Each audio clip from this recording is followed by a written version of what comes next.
So, in some more grim news, we can see that the death toll in the UK from the coronavirus is actually inaccurate. So, take my headphones off. So, what do we know? Hundreds of UK care home deaths are not added to the official coronavirus death toll. So, this cycle from the 9th. So, you could argue this a few days ago, but I'll get to that. Hundreds of people are dying in care homes from confirmed or suspected coronavirus without yet being officially counted, The Guardian has learned. So some of these are confirmed, but they're not being counted. Only the hospital deaths are being counted. That's strange, isn't it? So let's see. The Care England, the industry body, estimate that the death toll is likely to be close to 1,000, despite only available official figure for care homes. Care home fatalities being dramatically lower. The Office of National Statistics, so the ONS, you might hear them mentioned a lot, said this week that 20 people died in care homes across the whole of England and Wales. And you can say that in the grand scheme of things, 20 is not a lot, but I'll tell you, every death should count. Every death should count on the official numbers. Every one of these people should be remembered. The gulf in the figures has prompted warnings that ministers are underestimating the impact of COVID-19 on society's most frail and are failing sufficiently to help besiege care homes and workers. We know that people within care homes aren't getting PPE. And so what that means is, say if you come in from the outside and you have the coronavirus and you're asymptomatic, or you're within the first few days of having it, so you don't show real symptoms, major symptoms, you could spread it amongst the older population, and that is almost a death sentence. Older people catching this, we're talking like very old people like boomers and people like that, maybe people like your grandma's age. Depending on how old your grandma is, I guess.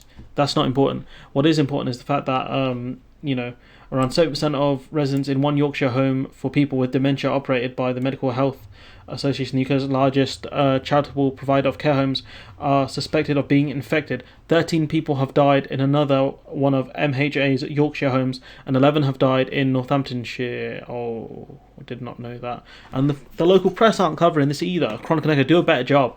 If the Guardian are covering this is, I live in Northampton, that's grim. This could be in Kettering or something, but it doesn't matter regardless. This illness is a lot closer to you than you might think. And so look, if we go to, so this is on the 9th, this article came out. So, and look, this is from the 7th, warning over daily death figures. So experts are warning that against over-interpreting daily figures of dying people with COVID-19, since they often reflect reporting delays.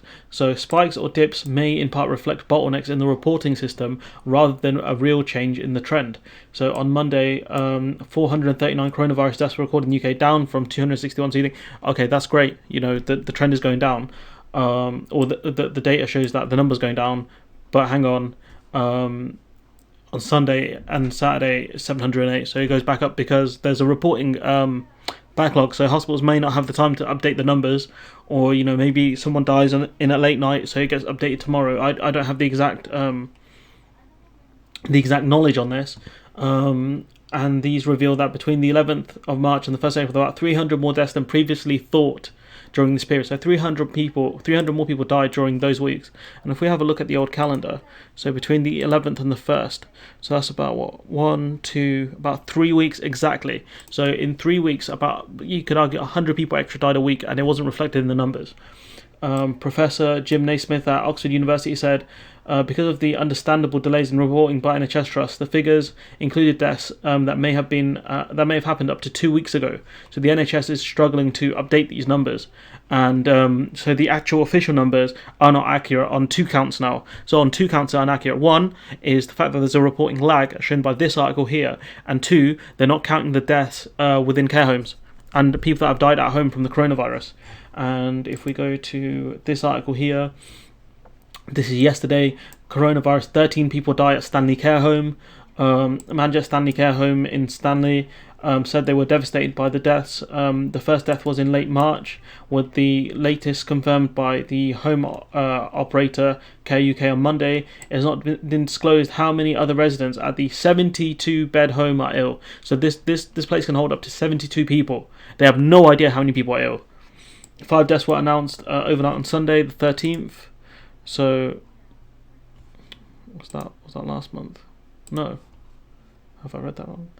if not on Sunday, before the 13th. Sorry, apologies for that. Care UK have said the residents do die have been living in the home and had some symptoms that could indicate COVID-19, though no test was carried out because people don't have tests.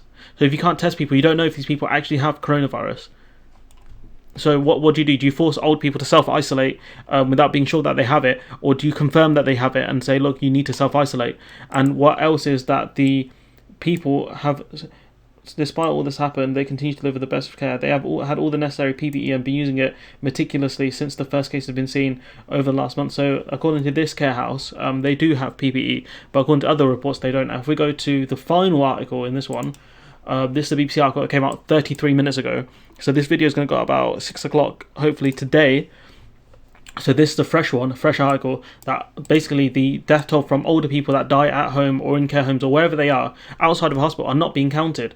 So many older people are being airbrushed out of the coronavirus figures in the UK, charities have warned. The official death toll has been criticised for only covering people that have died in hospital, but not those in care homes or in their own houses. So the government could argue that we don't know if it was coronavirus that killed them, but if they have the symptoms, pretty obvious.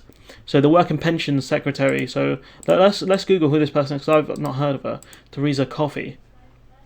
This cretin here, right?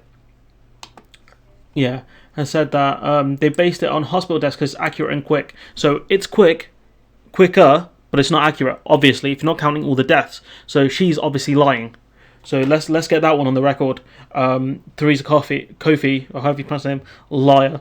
The evaluation will be passed on to government. Ministers have said it was unlikely that restrictions would change. This is about the lockdown. Latest figures from the Office of National Statistics, ONS, which include every community death linked to COVID-19 in England and Wales, showed a total of 406 such deaths registered up to the 3rd of April had occurred outside of hospitals. So 406 extra people have died compared to the official numbers. And this is just an estimate according to the ONS, so it could be higher or lower. My guess is it's higher. That would add an extra 11% onto the official numbers. For those extra deaths, 217 took place in care homes.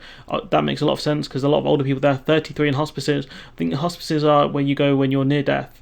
136 in private homes, 3 in communal establishments, and 17 elsewhere. So that's surprising that communal establishments have been low. It might be because younger people live in them. But yeah, 136 in private homes. Northern Ireland have said about the number of coronavirus deaths in care homes remain unclear because they haven't done testing and they have no idea what's going on. Industry leader from Age UK, Marie Curie, and Care England, Independent Age, and the Alzheimer's Society have written to the Health Secretary Matt Hancock demanding a care package to support social care through the pandemic. Good luck with that, guys. Really, that guy's an idiot, Matt Hancock. They also called for a daily update on deaths in the care system. They ain't going to do that because they don't even have the daily number for the hospital deaths. These figures prompted the charity Age UK to claim coronavirus is running wild in care homes for elderly people. Some care homes don't have protective equipment, so once one older person catches it, that's it. You infected the whole lot because you can't test people, and because there aren't enough tests for the ordinary person. You know, Labour Shadow Social Care Minister Liz Kendall said daily figures were essential to dealing with the emerging crisis in care homes and called for the government to offer social care whatever resources needed. Like that's great, Liz Kendall, honestly. But they don't have enough for hospitals, let alone care homes. So some sort of solution needs to come up with. And I'll get to Matt Hancock in another video. This guy, she added, the mark of civilized society was how it treats its most vulnerable and oldest citizens. So we know that our civilization is rubbish because we've treated people with disabilities, people that are poor, horribly, and older people. And what these Tories need to realise is these older people voted for you. They chose you to lead the country, and you have failed them. You have failed your core constituency. Embarrassing. It's shocking stuff. It comes after Miss Abrams said care homes were underprepared for the outbreak, adding that a lack of personal protective equipment and testing was leading to the spread of the coronavirus. So we know, reading the other story, the care home claim that they have enough PPE. So it might be just a one-off, an outlier that they have it and other places don't.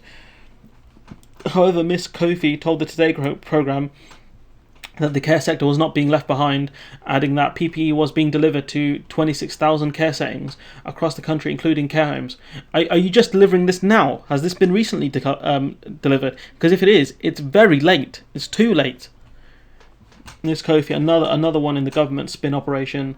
On Monday, UK's chief medical advisor, Professor Chris Whitney, told the Daily Downing Street coronavirus briefing that 92 homes in the UK reported outbreaks in one day. Madness! Like, this is just going insane. And they're doing a lockdown review. The BBC science editor David Shookman, what a name, said the Scientific Advisory Group for Emergency SAGE meeting later in the day will evaluate various ways the coronavirus is unfolding in the UK. It's a bit late, guys. It's a bit late, isn't it? Come on, man. Health workers in 25 EU countries are set to receive delivery kits worth 1.3 billion in the coming days. So I'm guessing that doesn't include us. So what are we getting? What's the government rolled out here, really? Honestly, these guys are clueless. They have no idea what they're doing. And older people and people that live in, probably flats and things like that where it's a confined space, they're not getting much help. And so, yeah, I'll leave it there. But, this is just sheer incompetence. And just remember that the ONS figures, the UK has the highest death rate at the moment in Europe. And you've got to remember, it's far higher than what they're reporting. It's far higher, in the hundreds higher. So I think it was about 900 the other day. It must have been over 1,000. And so this is just shocking behaviour from the government is woefully underprepared. And you say, I'm trying to score political points or whatever. I really don't care about your criticisms, because the argument is clear that they've bungled this royally. And so I'll leave it there, and hopefully I'll see you in the next one.